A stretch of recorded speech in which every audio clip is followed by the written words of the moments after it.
Είμαστε στον Άγιο Νικόλαο Αναβίσου, στην παραλία με τους δύο κόλπους, ακριβώς πριν τη μεγάλη ακτή της Αναβίσου.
Η ονομασία της οφείλεται στο γραφικό εκκλησάκι του Αγίου Νικολάου, που όπως βλέπουμε είναι στη βραχονησίδα, στην άκρη της παραλίας.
Στο ύψωμα αυτό, βόρεια και δυτικά από το εκκλησάκι του Αγίου Νικολάου, υπήρχε προϊστορικός οικισμός, από μινάρια του οποίου μπορεί να διακρίνει κανείς ανεβαίνοντας το λόφο.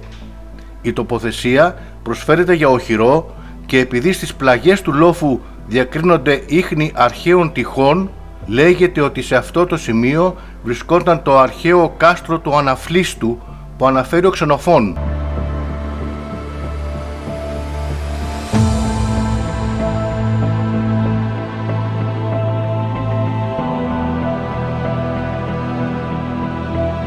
Επάνω λοιπόν στο λόφο εύκολα εντοπίζονται τρία πολυβολία, ενώ υπάρχουν και δεκάδες μέτρα από χαρακόμματα που διατηρούνται σε άριστη κατάσταση.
Τη στρατηγική θέση του ακρωτηρίου εκμεταλλεύτηκαν και οι Ιταλοί κατά το Δεύτερο Παγκόσμιο Πόλεμο, που κατασκεύασαν τα δικά τους οχυρωματικά έργα, τα οποία παραμένουν εγκαταλελειμμένα πια μέχρι σήμερα.